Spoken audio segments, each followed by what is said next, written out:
Bonne année 2026. Aujourd'hui, 1er janvier, 1, parce que 2026 en numérologie, quand on l'additionne, ça fait 1, donc c'est l'heure où tout le monde, ou presque, fait des objectifs, fait des tableaux de visualisation, écrit leurs lettres. C'est vraiment, en plus que c'est le portail 111, c'est vraiment la journée pour faire ça. Mais aujourd'hui, j'ai pas envie de te dire comment faire tes objectifs, j'ai envie de t'expliquer pourquoi. Deux raisons. Pourquoi tes objectifs ne sont pas atteints, puis probablement que les objectifs que tu veux te donner pour 2026, c'est probablement les mêmes que 2025, 2024, 2023. Pourquoi? C'est ça qu'on va regarder aujourd'hui, puis honnêtement, je te comprends parce qu'à un moment donné, j'ai ouvert toutes les lettres que je m'étais écrites en début d'année et je vois que c'est toujours les 4 grandes thématiques qui reviennent dans mon cas et qu'il y a des objectifs, ben oui, encore, qui ne sont pas atteints puis que je traîne depuis des années et des années et des années. Alors, je t'explique 2 raisons pourquoi tes objectifs ne sont pas atteints. Ce n'est pas un manque de connaissances, c'est parfois pas un manque de volonté, mais je t'explique pourquoi. Alors, quand on fait des objectifs, premièrement, moi, ce que j'aime beaucoup, c'est la méthode GPS. Ça veut dire d'où je pars puis où je m'en vais. Ça, c'est super, OK? Parce que comme dans ton GPS, tu as besoin d'avoir une, euh, une localisation de départ. Donc, ça veut dire aujourd'hui, 2026, le 1er janvier 2026, qui suis-je? Et c'est quoi ma situation actuelle, sans jugement, OK? Puis, tu peux y aller avec 4 grandes catégories que j'aime beaucoup, mon fameux Love, Fun, Fit and Profit. Donc, Love, tes relations. Je suis où présentement? OK? Je suis où présentement dans mes relations? Puis, comment je veux me sentir dans l'année 2026? À la fin, là, le 31 décembre 2026, là, où c'est que j'aimerais être? Puis pas juste cette journée-là. Comment je veux vivre mes relations en 2026? OK? Ma relation idéale à moi, à mon partenaire de vie, à mes amis, à mes collègues, toutes mes relations. Deuxième, les projets de cœur que j'appelle fun. Donc, c'est quoi les projets que j'ai envie de vivre cette année? C'est souvent ceux-là là, qu'on va mettre sur notre vision board. Ensuite, fit, qui est la santé mentale, physique, énergétique, émotionnelle, et les profits, l'abondance. OK? Donc, ta méthode du GPS, où je suis présentement, je décris ma situation actuelle et où j'aimerais me rendre. C'est souvent comme ça qu'on fait les objectifs. On n'est pas là sur le comment je me rends. Hein? Ben, parfois, on peut dire à mon GPS, prends pas les autoroutes payantes, mais j'aime bien, moi, que le comment soit un petit peu laissé à l'univers.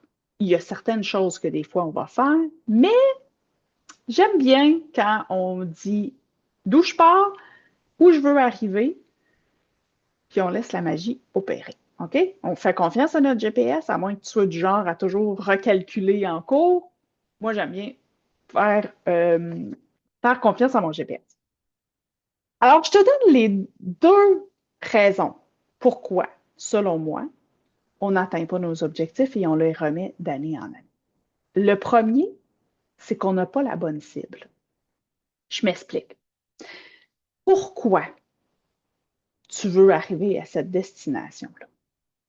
Par exemple, je ne sais pas moi, tu es célibataire, tu veux être en couple.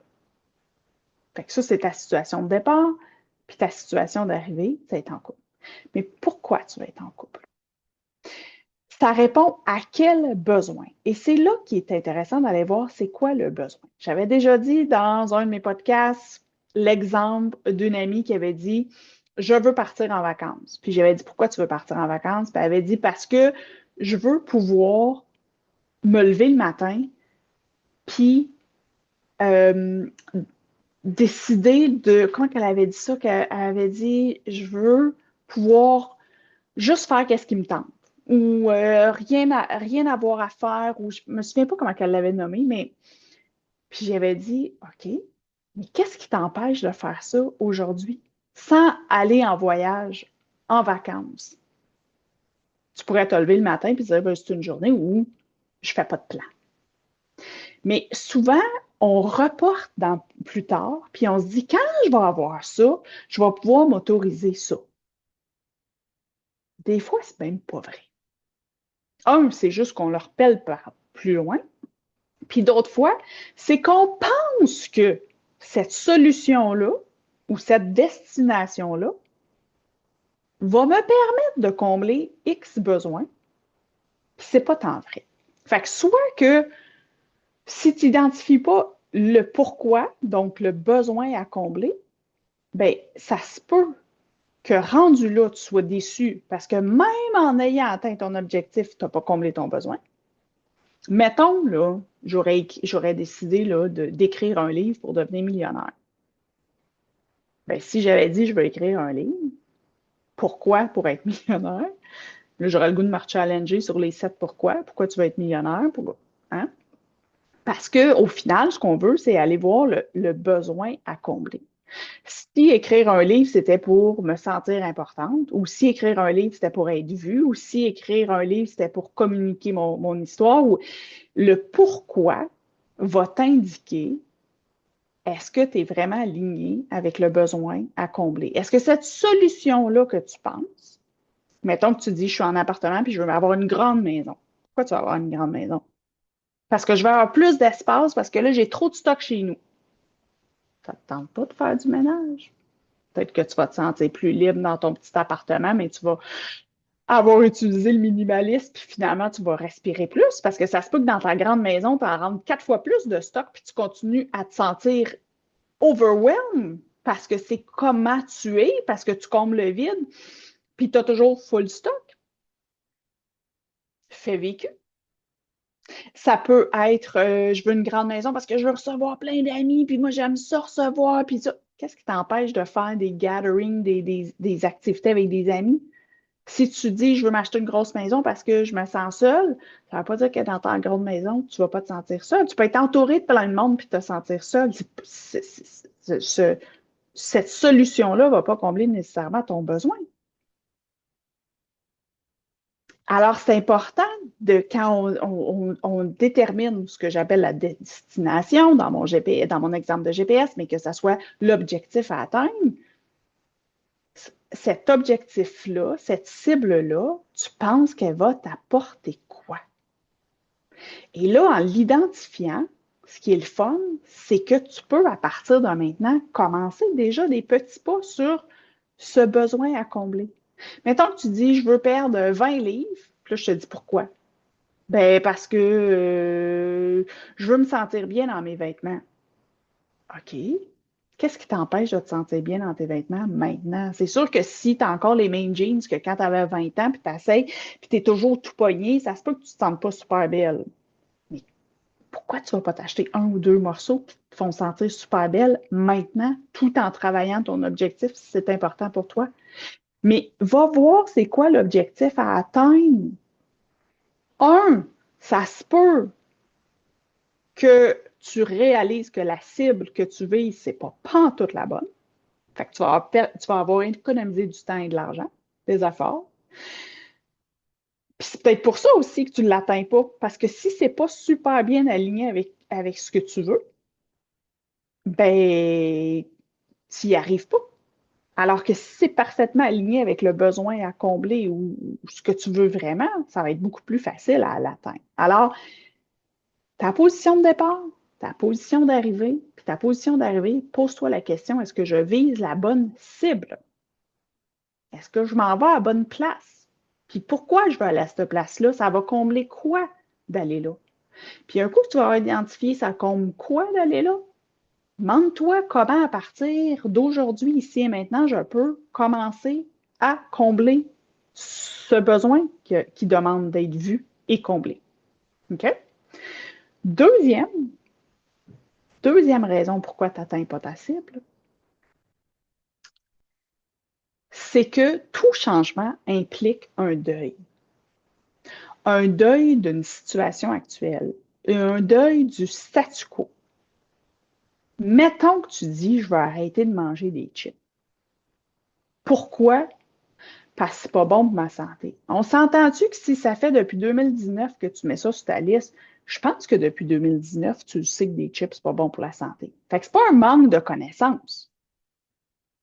Manque de volonté, peut-être, mais c'est probablement parce que c'est pas super aligné. Puis pourquoi tu veux arrêter de manger des chips?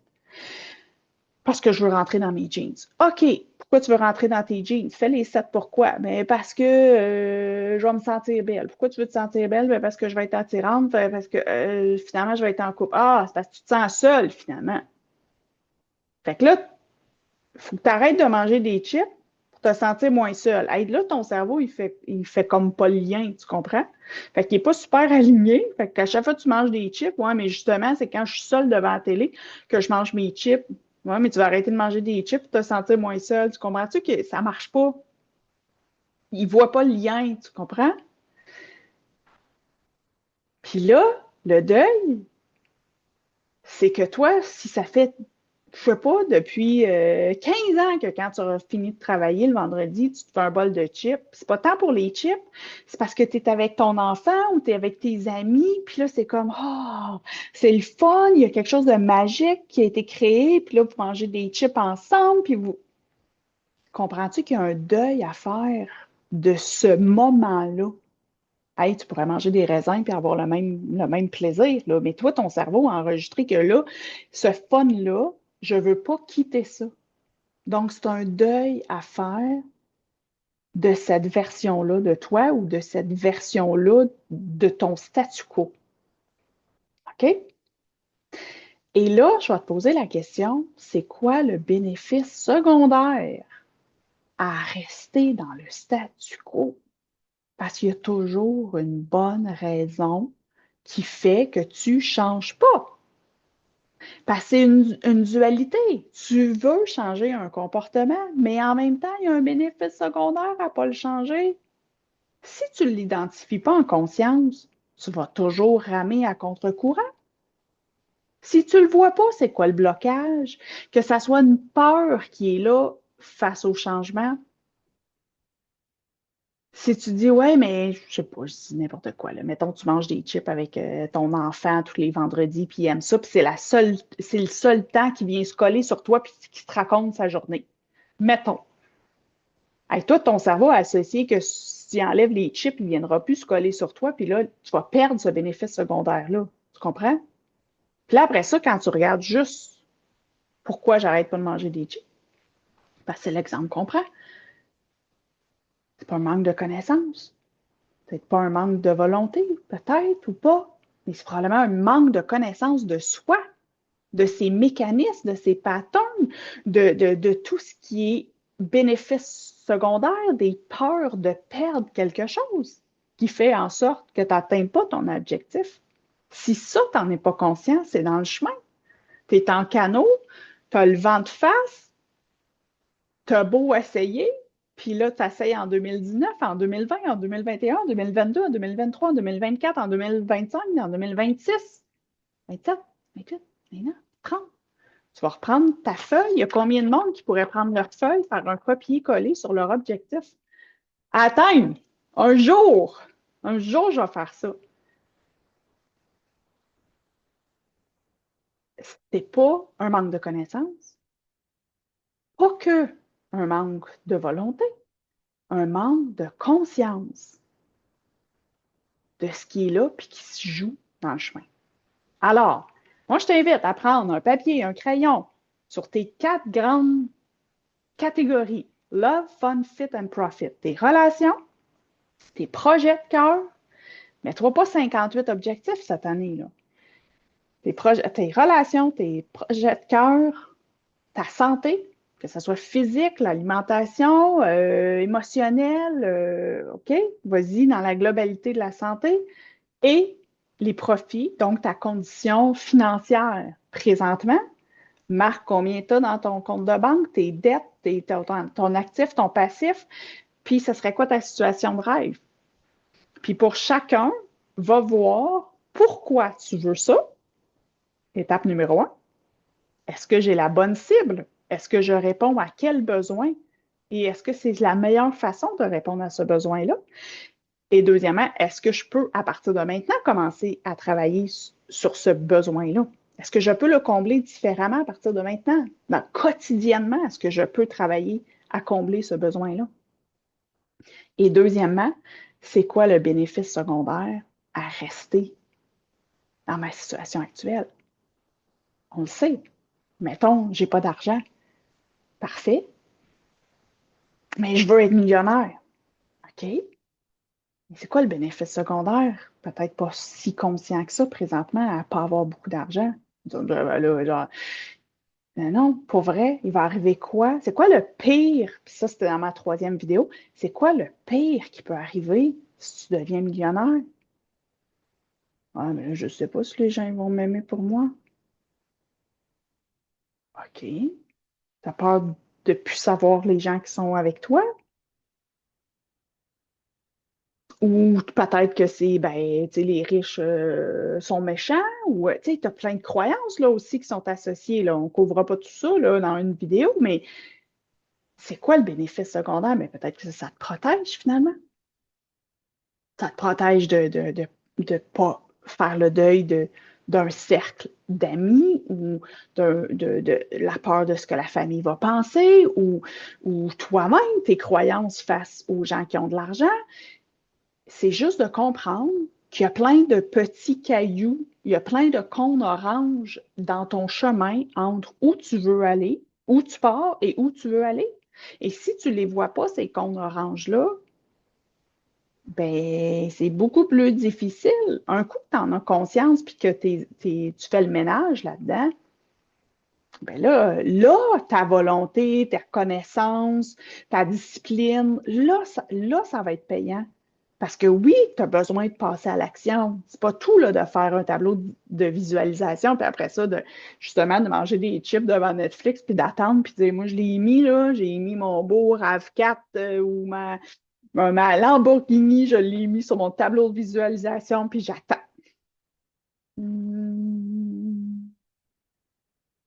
Il va falloir qu'il y ait des actions qui soient faites en lien avec ça.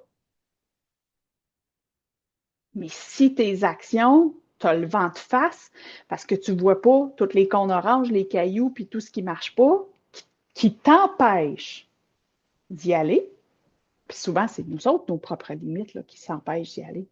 Souvent pas l'extérieur. Facile de mettre ça sur l'extérieur. Ah, ça n'a pas marché à cause de. Ouais, non, t'as un peu, là. Ramène ça à toi, là. Alors, as-tu la bonne cible? Puis, identifie les cailloux dans le chemin. C'est quoi le bénéfice secondaire à rester dans le statu quo qui fait que je n'avance pas? Alors, pose-toi la question.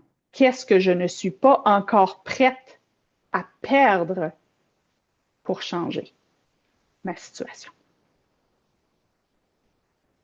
Si ça t'intéresse, abonne-toi à cette chaîne-là parce que cette année, en 2026, moi, j'ai décidé de passer plus à l'action pour te parler justement des blocages, de tous les cailloux qui sont dans le chemin. Alors, abonne-toi, puis tu peux aller voir aussi mon site web, www.veroniquevigneault.com. Ça va me faire plaisir de t'accompagner, soit en one-on-one, en individuel ou dans les programmes que j'ai. Un que j'aime beaucoup, c'est le programme Identité qui nous aide à enlever justement toutes les étiquettes qu'on s'est associées. Donc, c'est vraiment un programme sur l'identité. Celui-là, j'aime beaucoup le recommander comme première étape. Mais sinon, prends une feuille, un papier, c'est gratuit et fais tes 4 grandes catégories de vie cette année, où tu pars, où tu veux aller. Identifie, est-ce que j'ai la bonne cible qui comble le bon besoin? Comment je peux, dès maintenant, commencer à m'occuper de ce besoin-là qui n'est pas comblé, clairement, parce que sinon, ma situation actuelle, j'en serais comblée. Et quel est le bénéfice secondaire? Je te repose la merveilleuse question. Qu'est-ce que je ne suis pas encore prête à perdre pour changer ma situation? Et ça va t'emmener beaucoup de réflexion et de dire, qu'est-ce que je dois libérer pour avancer librement vers mes objectifs de 2026. Je te souhaite une merveilleuse bonne année de 2026. Et je crois qu'on est créateur de notre vie, alors il n'en tient qu'à toi pour te rendre à ta destination. Comment ça va se passer exactement? Je ne pense pas qu'on le sait d'avance. C'est un peu comme quand tu mets ton GPS. Ça se peut qu'il y ait des routes bloquées, ça se peut que ça prenne plus de temps, ça se peut qu'il y ait un accident en route, ça se peut que ça aille super vite, ça se peut qu'il y ait de la neige, ça se peut qu'il y a plein de choses qui vont faire en sorte que ton chemin que tu vas prendre pour te rendre à destination, bien, ça se peut que tu n'arriveras pas à destination en 2026. C'est pas grave. L'important, c'est quand on fait un tableau de visualisation, quand on fait des objectifs, c'est vraiment d'avoir la destination claire. Mais je t'invite à te poser la question. Pourquoi tu veux te rendre là? Super important. Puis un coup que tu vas avoir bien identifié le pourquoi, tu vas peut-être même avoir changé ta destination, mais ça va être tellement plus aligné. Puis quand tu vas avoir enlevé tous tes petits cailloux, puis tes blocages, puis tes cônes oranges, oh my God, que ça va filer. Puis tu vas pouvoir te rajouter année après année de nouveaux objectifs sans avoir à faire un photo copier-coller des autres années avec la déception qui vient avec quand on se dit ah, comment ça, l'année a passé vite puis je ne suis pas encore atteint ce que je voulais. Ça donne juste un sentiment d'être pas avoir achevé ce qu'on voulait, d'être malheureux. Sérieusement, j'ai envie cette année qu'on atteigne nos destinations, mais qu'elles soient vraiment alignées. Puis, on peut s'en rajouter avec tous ces beaux besoins-là comblés. Ça va être merveilleux. Alors, bonne et heureuse année 2026.